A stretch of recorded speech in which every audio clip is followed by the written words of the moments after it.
Hello everyone, আসসালামু আলাইকুম। Welcome back to my channel. আজকে আমি আপনাদের সাথে শেয়ার করব সাবুদানা দিয়ে কালারফুল একটি ডেজার্ট রেসিপি। একটা কড়াইয়ে পরিমাণ মতো পানি দিয়ে সাবুদানাগুলো দিয়ে দিচ্ছি। সাবুদানাগুলো কিছুটা সেদ্ধ হয়ে আসলে অ্যাড করে দিচ্ছি রেড ফুড কালার।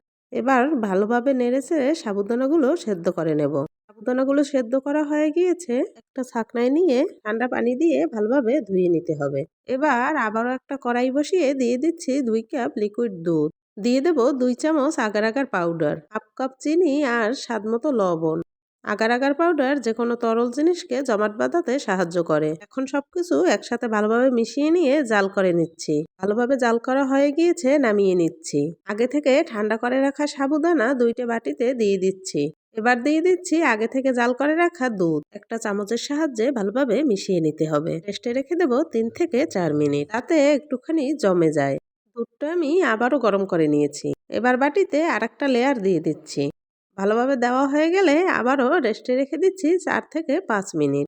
আমি দুধের মধ্যে একটুখানি অরেঞ্জ ফুড কালার মিশিয়েছি, যাতে দেখতে ভালো লাগে। আবারও বাটিতে দিয়ে দিচ্ছি।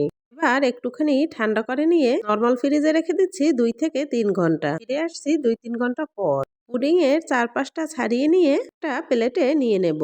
দেখতেই পাচ্ছেন খুব সহজে পুডিংটা কিন্তু বাটি থেকে ছেড়ে গেছে। পুডিংটা কিন্তু একটুও ভেঙে যায়নি। এবার একটা ছুরির সাহায্যে ছোট ছোট করে কেটে নিচ্ছি। পুডিংটা দেখতে যেমন, খেতেও কিন্তু মাশাআল্লাহ দারুণ হয়েছে। এই প্রচন্ড গরমে এভাবে ঠান্ডা ঠান্ডা ডেজার্ট বানালে বাসার সবাই কিন্তু অনেক বেশি খুশি হবে। এভাবে পুডিং বানিয়ে নরমাল ফ্রিজে রেখে 2 থেকে 3 দিন খাওয়া যায়। হঠাৎ করে বাসায় কোনো মেহমান চলে এলে ফ্রিজ থেকে এই পুডিংটা বের করে দিলে মেহমান খেয়ে তো অনেক বেশি খুশি হবে। আপনারাও কিন্তু বাড়িতে ট্রাই করবেন। এখনো যারা আমার চ্যানেলটি সাবস্ক্রাইব করেননি, সাবস্ক্রাইব করে দেবেন আর পাশে থাকা বেল আইকনটি বাজিয়ে দেবেন। সবাই খুব ভালো থাকবেন। আল্লাহ হাফেজ।